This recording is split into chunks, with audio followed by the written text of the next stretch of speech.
Shalom Bapak Ibu, damai sejahtera oleh Allah Roh Suci memenuhi hati dan pikiran kita. Kita lanjutkan terus pembelajaran kita. Masih ingat ayat itu, Hakim-Hakim 17 ayat yang ke-6. Sekali lagi Bapak Ibu, ayat ini diulang sampai 4 kali ya dalam 5 pasal terakhir, pasal 17 sampai pasal 21 kitab Hakim-Hakim. Karena sampai 4 kali diulang-ulang, sang narator mau memberitahu apa penyebab utama dari kehancuran dari moral bangsa Israel ini. Dimulai dari 4 fase yang kita sudah belajar pasal 1 sampai pasal 16 yang berulang terus. Mereka itu tidak setia kepada Allah, menyembah Allah bangsa Kanaan, lalu kemudian mereka ditindas oleh bangsa Kanaan, lalu kemudian mereka berteriak kepada Tuhan, lalu Tuhan bangkitkan hakim. Nah, ini penyebab bagian pertama. Sekarang bagian kedua, penyebab tidak ada raja itu. Bapak Ibu yang dikasihi Tuhan, melahirkan apa? Selanjutnya Bapak Ibu, perhatikan ayat ini yang diulang sampai 4 kali dalam 5 pasal terakhir kitab Hakim-Hakim. Pada zaman itu tidak ada raja di antara orang Israel. Setiap orang berbuat apa yang benar menurut pandangannya sendiri. Apa yang terjadi kemudian Bapak Ibu? Jika kemarin kita melihat mereka membangun kebenaran yang begitu subjektif, diri mereka menjadi standar kebenaran. Sekarang coba perhatikan, praktek kehidupan agama yang dilakukan secara sembarangan. Ritual keagamaan sekarang begitu direndahkan Bapak Ibu. Mika mengangkat anak laki-lakinya menjadi imam. Padahal Mika bukanlah suku Lewi.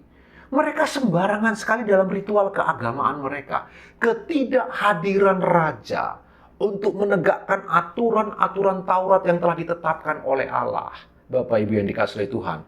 Yang terjadi kemudian apa? Orang-orang di zaman itu diwakili oleh kehidupan ibu Mika bersama dengan keluarganya melakukan ritual keagamaan yang begitu sembrono, sembarangan saja. Peraturan-peraturan mereka langgar sesuka mereka. Bagaimana mungkin Mika bisa mengangkat anak laki-lakinya menjadi imam?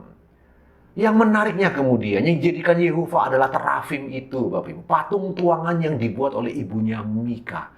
Sebuah praktek keagamaan yang menyimpang luar biasa. Kenapa? Tidak ada seorang pemimpin yang memimpin mereka untuk takut kepada Allah yang hidup. Tidak ada seorang raja yang membawa mereka untuk menyembah Allah yang hidup, Allah yang mengasihi dan memilih mereka. Sehingga kemudian mereka begitu sembrono dalam ritual keagamaan mereka. Mereka merusak tatanan-tatanan liturgi yang ada dalam ibadah mereka. Bapak Ibu, begitu dengan Bapak Ibu dan saya. Ketika kita coba membangun kebenaran diri sendiri Bapak Ibu, kita sedang melakukan kerusakan ritual keagamaan yang sejati. Bapak Ibu yang dikasihi Tuhan, kita perlu berhati-hati bagian ini. Kenapa ini penting Bapak Ibu? Kita sedang hidup di dunia Bapak Ibu yang mereka tidak percaya ada kebenaran mutlak. Mereka tidak percaya ada kebenaran absolut. Bagi mereka kebenaran itu begitu relatif, tergantung siapa yang ngomong, tergantung sudut pandang siapa, cara pandang siapa yang digunakan.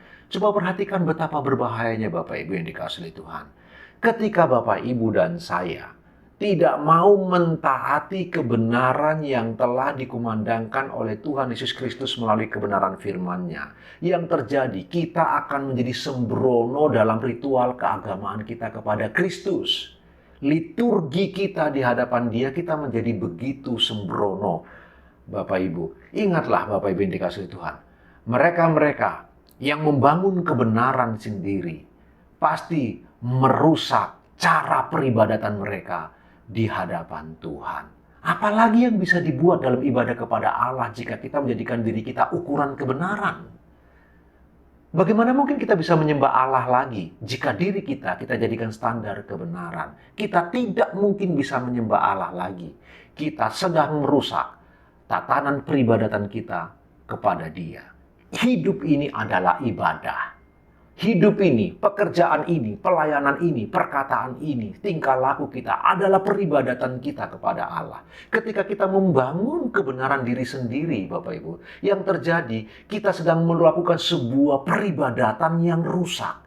Peribadatan yang jauh dari kebenaran Allah. Karena itu Bapak Ibu, betapa pentingnya, sekali lagi Bapak Ibu dari kitab Hakim-Hakim kita diingatkan, tanpa kehadiran raja, mereka menjadi begitu liar sehingga kemudian peribadatan, praktek peribadatan mereka langgar semuanya. Tanpa Kristus Yesus yang memimpin kita, yang diwakili oleh Allah Roh Suci, maka kehidupan, kerohanian, dan peribadatan kita akan sembrono dan suka-suka kita. Kita perlu berhati-hati dan waspada. Tuhan Yesus memberkati Bapak Ibu, selamat beraktivitas.